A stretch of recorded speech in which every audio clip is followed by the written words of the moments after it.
Welcome to the deep dive. Today we're tackling something called dark psychology. Sounds intense, right? But it's very real. Our sources call it the science and art of using mind control and manipulation to get what you want. And our mission here is to really unpack this world of deception, coercion, and persuasion. We're going to zero in on one specific type, the Machiavellian. But let's be super clear. We're not teaching manipulation. No, not at all. The goal is the opposite, really. It's about understanding these tactics so you can spot them, become less vulnerable, and, well, build up your defenses. And those defenses are important. Yeah. Because this kind of manipulation, it's way more common than you realized, seriously. You see shades of it in sales pitches, commercials, online ads, sure. But here's the unsettling part. It can even show up with, the people nearest and dearest to you, the ones you love and trust. It's surprisingly pervasive. Wow. That really brings it home, doesn't it? It means we need to be aware, maybe even vigilant, not just out in the world, but sometimes closer to home, too. So this isn't just some academic theory. It's practical awareness, preparing you for that eventual meeting with one of these people. Forewarned is forearmed, like they say. Okay, so let's start breaking this down. What exactly is dark psychology, and how does it tie into this thing called the dark triad? It sounds dramatic. It does sound dramatic, but it's a really useful psychological concept. Dark psychology basically focuses on, well, coercion, persuasion, motivation, and manipulation. And the dark triad, that refers to three specific personality traits. They're distinct but often overlap. First, you've got narcissism. Think grandiosity and egotism unparalleled, along with the distinct lack of empathy. Big ego, low empathy. Okay. Then there's psychopathy. This one is often described as like a charmer, your friendliest friend, but underneath they're often impulsive, selfish, and crucially have no capacity for remorse or empathy. That friendly exterior sounds dangerous. It can be. And finally, our main focus today, Machiavellianism. This person is a master of deception. They have absolutely no qualms about exploiting people if it gets them what they want. They're completely unfettered by such frivolous things as morality. Morality just doesn't enter the picture for them. Okay, so let's dig into Machiavellianism.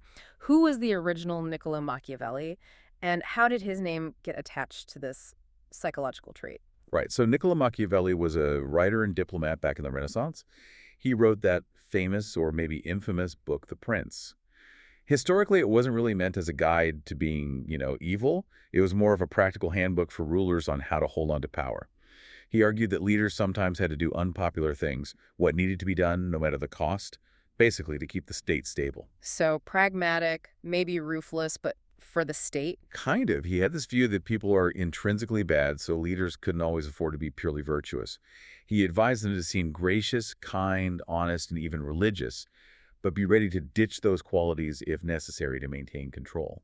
It was about statecraft. Okay, so how did it jump from statecraft to, like, everyday people? That's the key shift. Right. Later on, psychologists, specifically Florence Geis and Richard Christie, started looking at Machiavellianism differently. They saw it not just as political strategy, but as a behavior, trait, or attitude that you could find in ordinary folk. Ah, so it became a personality trait, something anyone could exhibit, not just rulers. Exactly. It moved from the political stage into everyday interactions. So if we're talking about everyday people, what are the specific traits that make these Machiavellians so effective and honestly kind of dangerous to deal with? Well, they have a pretty distinct toolkit. The first big one is manipulation. They are just completely at home with deception and trickery. They're typically selfish, insensitive, and here's the key. They only ever strike when they see an opportunity to make trouble, get what they want, and get away with it with no one the wiser. Calculate. Very. There was this study actually back in 1970 by Geis, Christie, and Nelson. They found that people high in Machiavellianism, high Machs, would use all sorts of clever, distracting tactics like sighing loudly, humming, tapping pencils, just to throw other people off during tasks so they could win. Wow, that's petty but effective. Right. And another study found they were very eager to be a part of high-stakes deception. For them, it really seems to be true that when the truth will not give them what they want, the lie is the logical choice. A logical choice, so zero internal conflict about lying. Pretty much. Which leads right into the next trait, amorality. Ethics, morals. They're just obstacles. Yeah. If there's a moral or ethical rule in between them and what they want, you can bet your bottom dollar they're not going to let that get in their way. They're constantly testing you, too, provoking you, seeing where your boundaries lie and how they can break them, always looking for an angle, an edge. Okay, so manipulative and amoral. What else? Deep cynicism. They genuinely seem to believe you can never trust what anyone says or what they do. They assume the worst, that people have the worst intentions. And does that make them act first? Often, yeah. It leads them to take advantage of other people so that they can be the first one to be deceitful.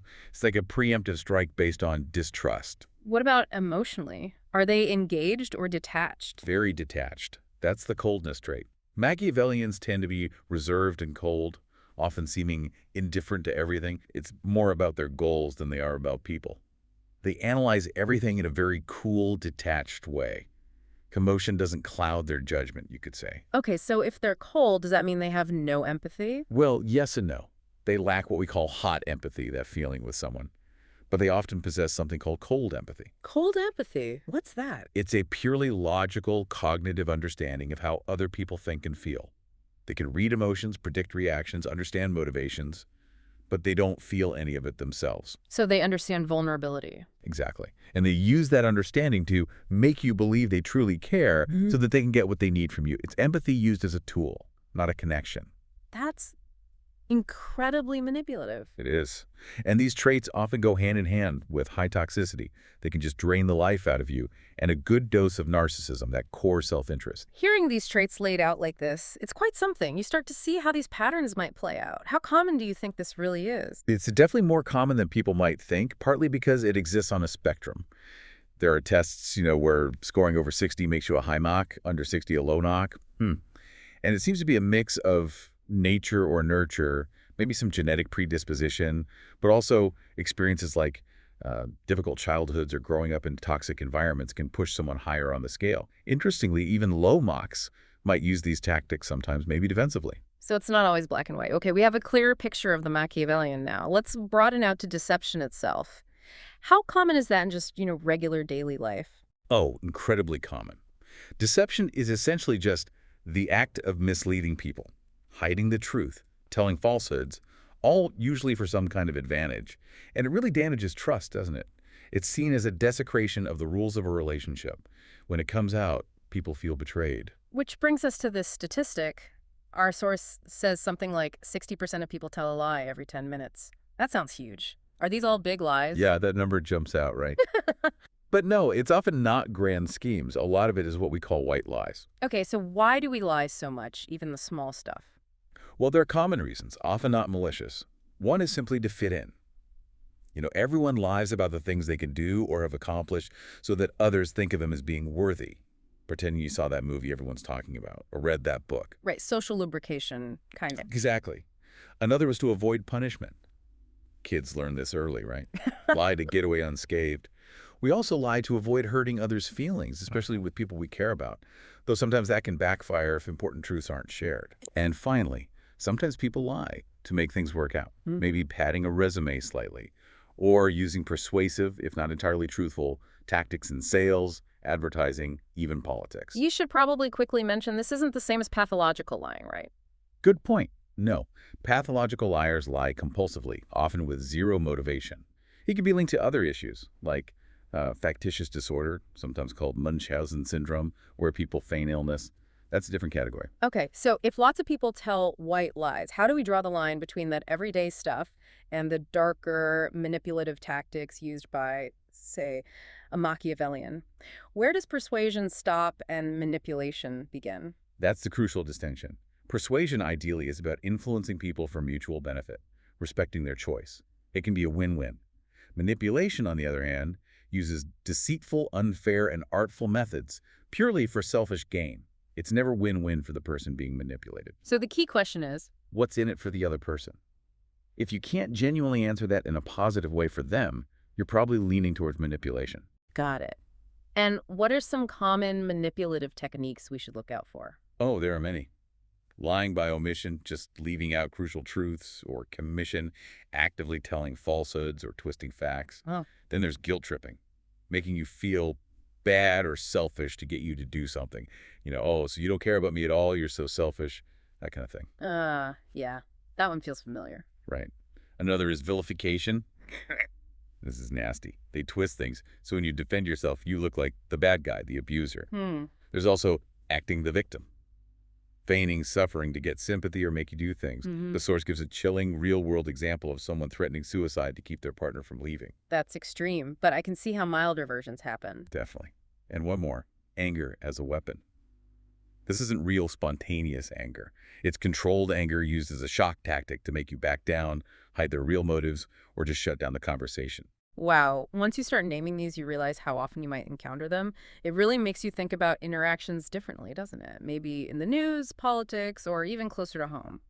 All right, let's shift gears slightly. Negotiation. This seems like a prime arena for these tactics. If you're negotiating with someone who leans Machiavellian, what kind of dirty tricks should you expect? And more importantly, how do you counter them? Yeah, negotiation is definitely a place where this stuff thrives. And what our source calls dark negotiation, there's zero thought of a win-win. Machiavellians will play the game as low and as dirty as possible. Knowing their tactics is key. Okay, hit me. What's tactic number one? Fake disappointment. They get your offer, and they act really unhappy, sighing, looking let down, hoping you'll immediately offer more just to make them feel better. Playing on empathy or guilt. How do you block that? You don't cave immediately. You can say something like, "Unfortunately, that's about the best I can offer right now. But if you can tell me specifically what you need, maybe I can see if that's possible or talk to someone higher up." It puts the onus back on them. Okay, turn it back on them. What else? The classic line, "You're going to have to do better than that." Yeah. And then silence. Just dead air, putting all the pressure on you to fill it with a better offer. Oh, I hate that silence. What's the counter? Don't just start bidding against yourself. Ask directly. Okay, how much better are we talking? Make them name a number or specify what better means. You regain control. Nice.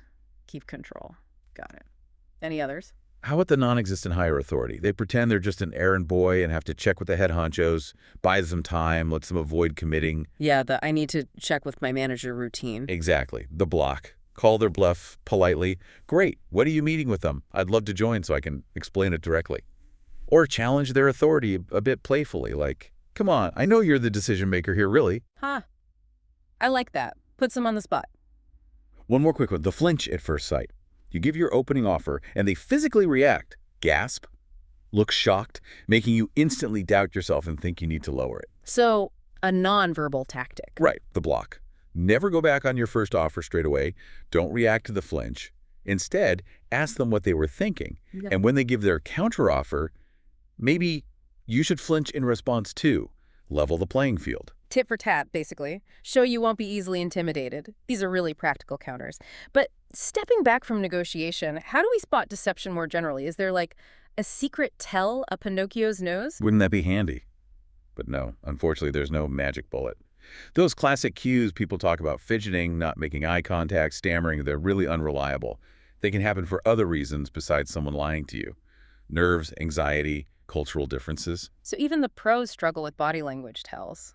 Absolutely. Even professional interrogators and law enforcement find it difficult. There's just no dictionary for body language. It's too individual. Okay, so if we can't rely on fidgeting or eye contact, what should we focus on? This is where it gets interesting. The research suggests focusing less on nonverbal cues and more on the liar's words and inconsistencies. How do you do that? Use open questions. Don't ask yes-no questions. Ask things that force the deceiver to expand their story until they are completely trapped in their lies. The more they talk, the more chances they have to slip up. Make them build the narrative. Exactly. Also, use the element of surprise. Ask unexpected questions or ask them to recount events backward. It's much harder to keep a fabricated story straight under pressure or out of sequence. Okay, keep them off balance. And look for verifiable details. Ask about small, specific things that could be checked. If they claim they went to Harvard, ask what it's like going there each day. Specific campus details, stuff like that.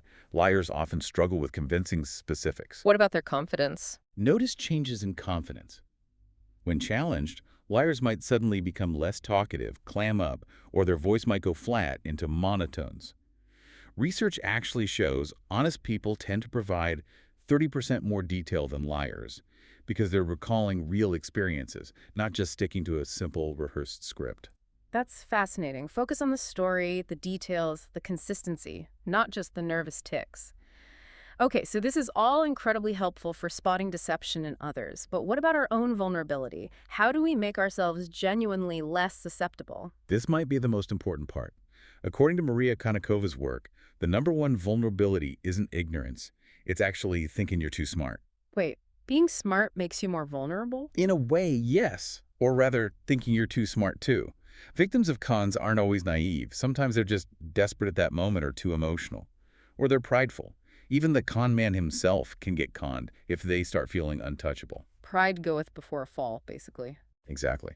And this ties into self-deception and denial. It's incredibly hard for people to admit they've been fooled. The source mentions Fred DeMara, this famous con artist, his own biographer, ended up defending him even after being conned. People would go the extra mile to rationalize rather than accept they were duped. So, what's the antidote to that pride and denial? Humility. Benjamin Franklin actually had a great strategy for this. He decided to stop using words that sounded too certain, like certainly or undoubtedly. Really? What did he use instead? He started using phrases like, I conceive, I apprehend, or I imagine a thing to be so-and-so.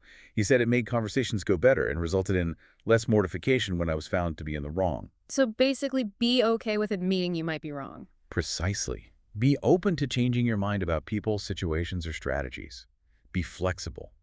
That openness, that humility, makes it harder for manipulators to exploit your assumptions or your pride. That's a really powerful takeaway. It flips the script.